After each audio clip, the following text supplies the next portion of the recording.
안녕하세요. 어저께 킹츠키 도자기 붙인 후에 하루 말린 다음에 자 다시 여기 앉게 됐습니다.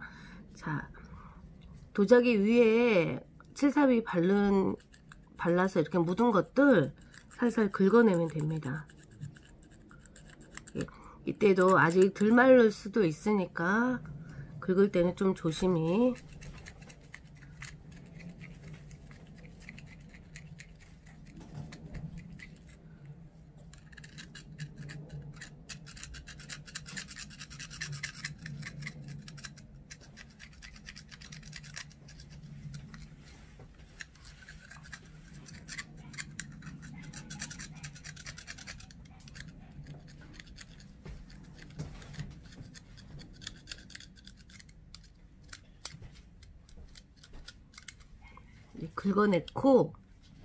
긁어낸 다음에 칠삽이 이제 그 갈라진 깨진 부분에 자 칠삽이가 메꿔지지 않는 것들은 다시 한 번 더 2차 칠삽이 채우기를 할 것입니다.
작업 같은 거 많이 해봤는데 이렇게 영상 찍는 게 익숙지 않다 보니까 좀 서투른 부분이 많은데 그런 부분 보면서 이해하시면서 보세요.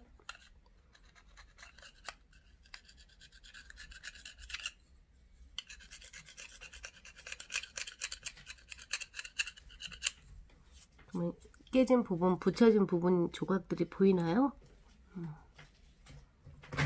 이렇게 보이죠? 지금 여기에 검정색 나져 있는 부분이 지금 이제 붙인 부분입니다. 이거를 좀 더 긁어보고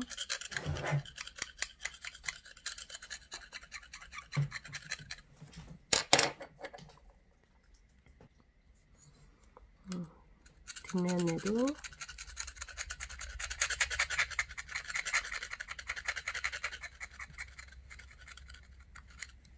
뒷면에는 무늬가 안 보이니까 눈에 확 두드러지게 보이는 것 같습니다. 제가 이야기했죠. 모든 과정들이 기본 과정은 있지만 그 하는 사람에 따라서 살짝 과정에서 뭐 제외시킬 부분 제외하고 본인에 맞는 그 과정으로 해서 하게 된다는 거. 지금 이 상황에서는 이렇게 해야 되는데 교수님 잘못하네, 그런 것이 아니라 각자만의 자기만의 노하우도 있고 방식이 있으므로 그런 거에 대해서는 뭐 생각하지 말아 주셨으면 좋겠습니다. 이렇게 쓰면 여기를 좀 더 해야 되겠군요.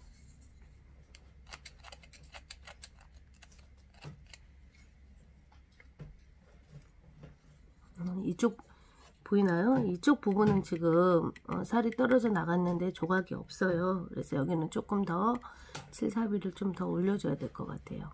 그래서 반듯하게 면을 메꿔줘야 될 것 같습니다.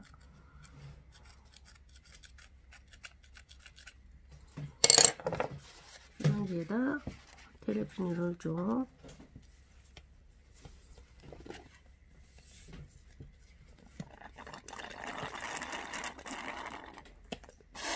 이걸로 좀 닦아보도록 하겠습니다.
화장지로 하니까 그 화장지 이렇게 제대로 안 돼가지고 다시 손을 처리할습니다. 그리고 다시 한번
텔레핀으로 닦고, 그래도 이제 남은 부분은 사포 한 800방 정도로 800방 정도로 사포질해서 이제 면을 깨끗하게 정리해 주면 됩니다.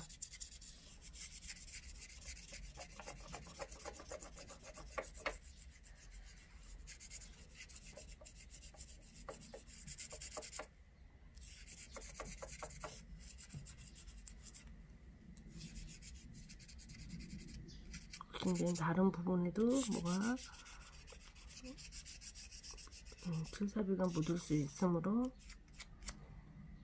이렇게 해보고요.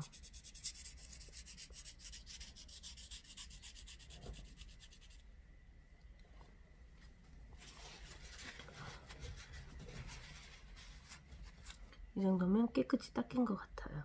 보이나요?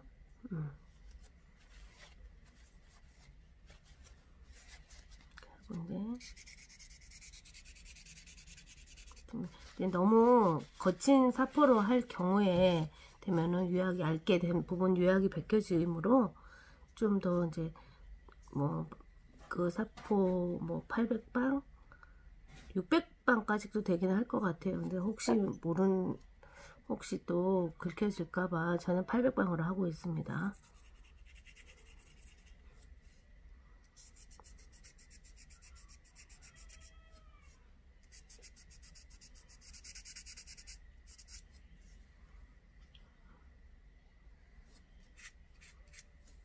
이제 뒷면도 다듬어 보도록 하겠습니다.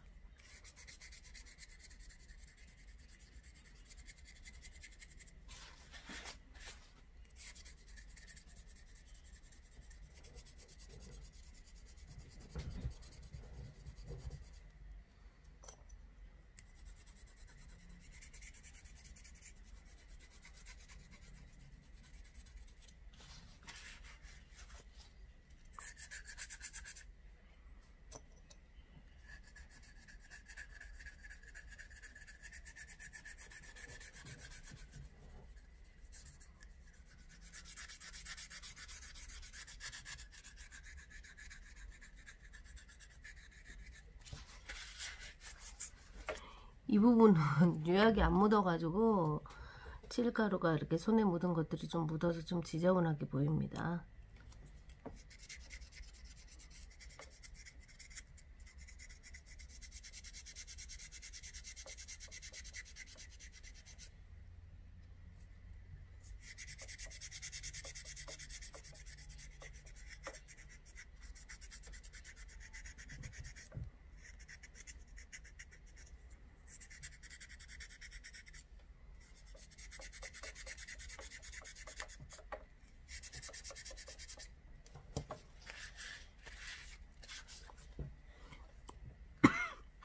뒷면이라 그냥 놔둬도 될 것 같은데 그래도 좀 저거 하니까 사포를 조금 더 두꺼운 걸로 해가지고 한번 다시 해보도록 하겠습니다.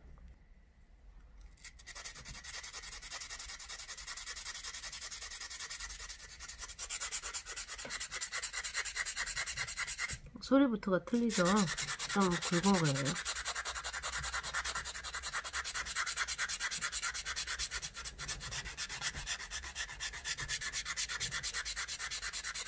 제가 처음 학교 때 도태칠기를 배울 때는 이렇게 접시 만들어진 큰 대접시 있잖아요. 유약까지 다 발라지고 기성 상품으로 나와 있는 것들을 사가지고 와서 유약을 글라인더로 긁어냈었어요. 이렇게 처음에는 사포 두꺼운 걸로 한 800방, 80방 정도로 갈아냈죠. 그렇게 해서 작품을 했었는데 요즘에는 뭐 도자기 초볼 같은 거 재벌되어 있는 것도 많이 판매되고 있어서 그런 거 찾아가 이제 하면 되긴 하죠. 그 당시에는 초볼 같은 거 구하기도 힘들었고 또 이렇게 인터넷이 발달되지 못해서 직접 사러 가야 됐기 때문에 이제 기성상품 사가지고 유약을 벗겨내다시피 하고 나서 거기 위에다 이제 오칠을 했죠.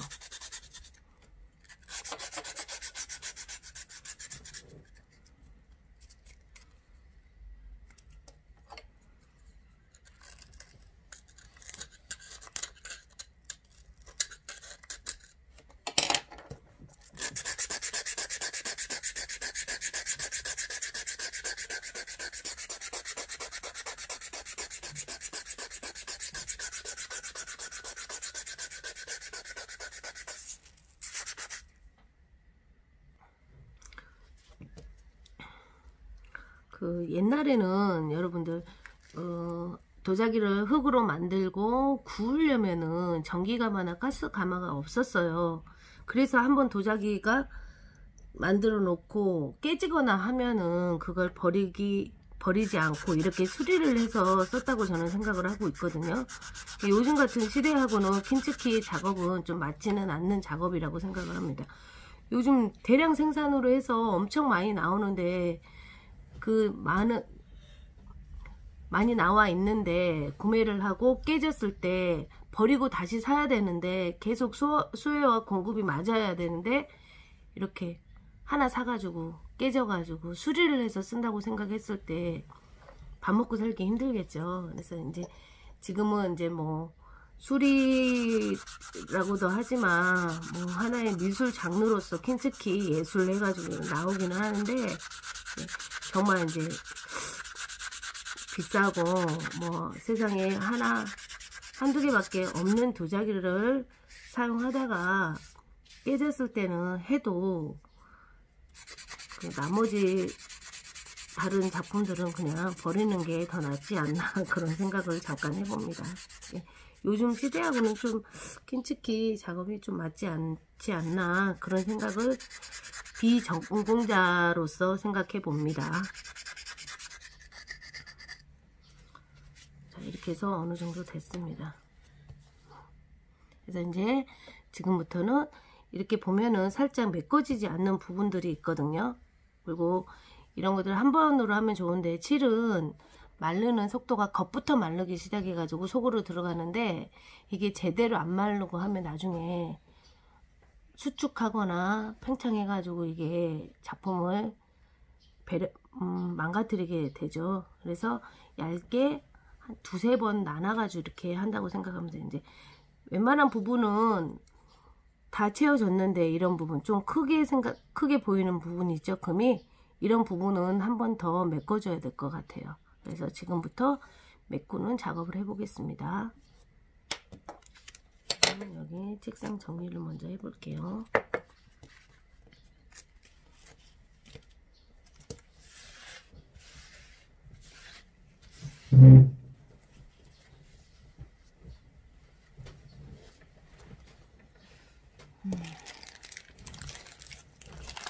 이제 쓰고 남은 가지고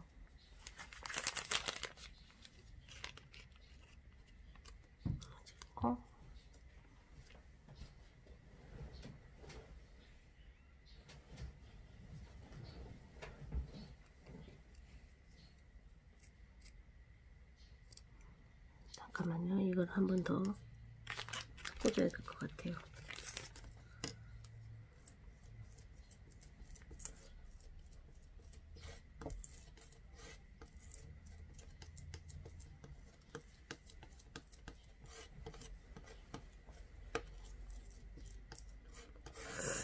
이게 별로 좋지 않은 것 같아요. 그래서 다시 만들어서 쓰는 걸로 하겠습니다.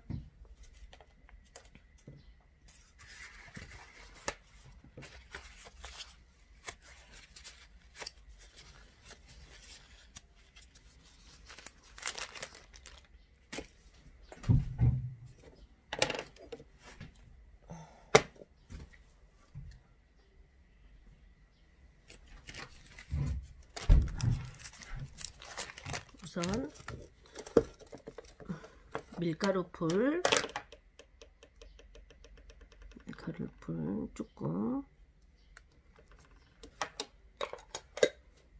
그리고 황토가루 비율은 이야기했죠. 1:1이라고.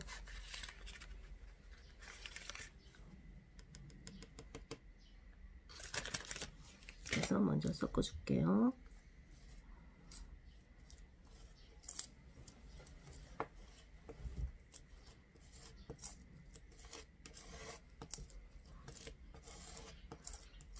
밀가루를 써서 호칠이라고도 해요. 호칠, 칠사비, 칠고래. 근데 이제 제가 이제 익숙한 말은 칠사비여가지고 계속 칠사비 하는데 칠사비는 일본에서 나온 말이에요. 저희가 쓰는 이제 70회에서 쓰는 그 용어들 보면은 일본에서 만들어져 가지고 온 용어들이 되게 많아요. 예, 우리나라 일본은 그럴 수밖에 없는 게 일본은 문화재 관련된 옛것을 그 복원하고 만드는 사람들한테 제도가 되게 좋아요. 뭐 문화재 뭐 전수 장학생만 해도 생활할 수 있을 정도로 지원을 해주니까 배우려고 하는 사람들도 되게 많고, 그러다 보니까 발전할 수밖에 없게 됐죠. 그래서 57도 영어 사전에 보면은 일본 말로 해가지고 우루시올 뭐 저펜이라는 표기로 갖고 있죠. 그러니까 57은 일본만의 특유의 도료라고 생각을 하는 사람들이 많아요. 그래서 가서 보면은 다 제 작품 보고도 해서 해외에서 보면은 이거 일본이냐, 너 일본 사람이냐 하고 물어보는 사람들이 많아요. 왜 일본이 57로서는 좀 우수하고 또 많은 발전을 해왔기 때문에 그런 것 같아요. 자, 여기에다 57을 또 생칠을 섞어 보겠습니다. 저는 지금 장갑을 안 끼고 있는데 여러분들 작업하실 때는 장갑 끼는 게 필수입니다. 그리고 제가 이렇게 영상으로만 찍어서 여러분들한테 보여드리고는 있는데, 혹시라도 킨츠키나 도태칠기 관심을 갖고 있는 학생들, 한번 졸업하기 전에 한번 배워보고 싶다는 학생들 언제든지 연락하세요. 그러면 제가 아는 부분에 있어서는 열심히 가르쳐 드리겠습니다.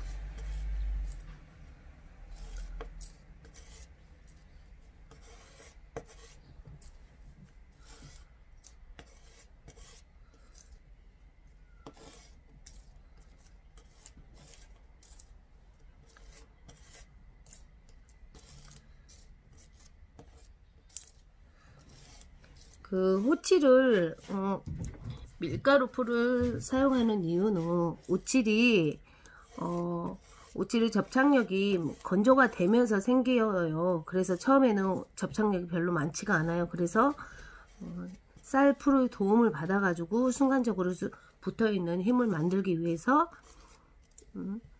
밀가루 풀을 사용하는 것입니다. 그리고 초벌칠에서 나온 가루, 초벌칠하고 사포질 하자는 거기서 나온 가루는 이음매, 깨진 부분에 보면 가루로 떨어지는 부분은 없잖아요. 그런 걸 주워 가지고 붙일 수는 없으므로 그 부분을 메꿔주는 역할을 하겠죠. 그래서 자, 이제 된 것 같아요. 자, 여기에다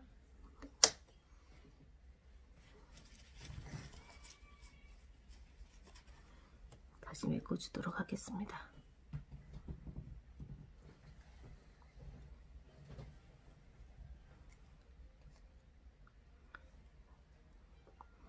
그런 칠이나 이제 도자기는 어떨지 모르지만 가장 좋은 재료가 이런 도구가 아니라 손이라는 거.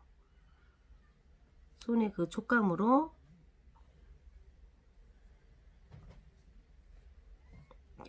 작업을 많이 하다 보면은 촉감이 많이 발달되는 것 같아요. 그래서 촉감으로 눈으로 보이는 거 하고,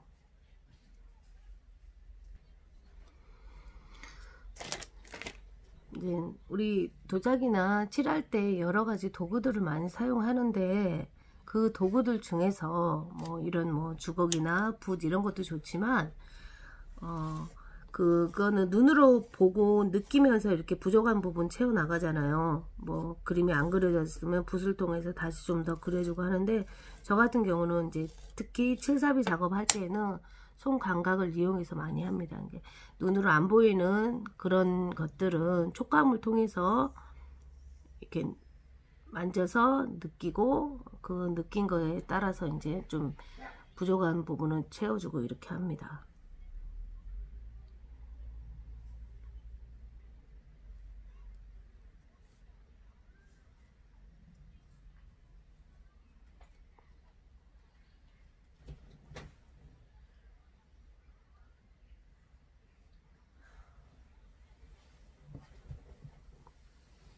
돌려서 뒤쪽 부분도 한 번 더.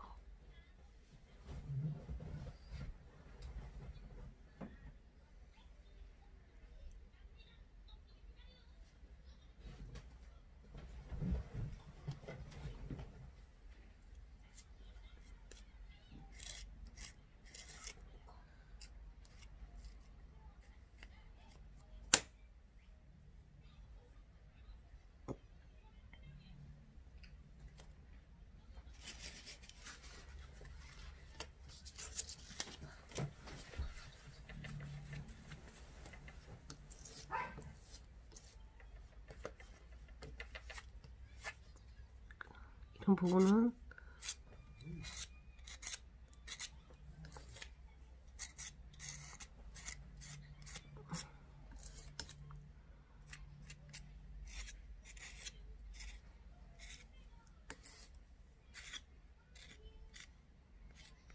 눈으로 보기에도 많이 메꿔지는 것 같죠?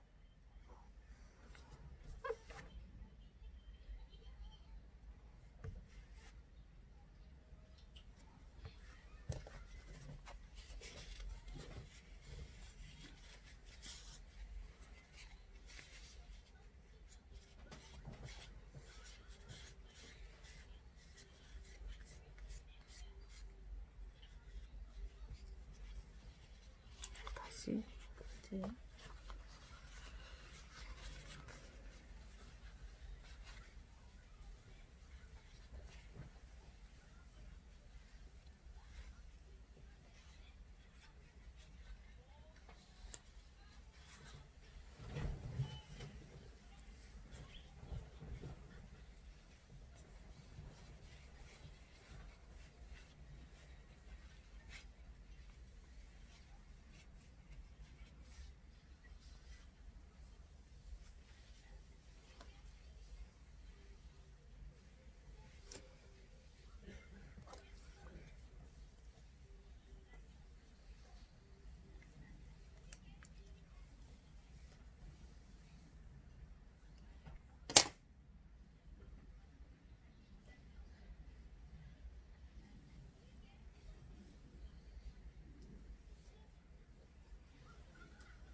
됐습니다.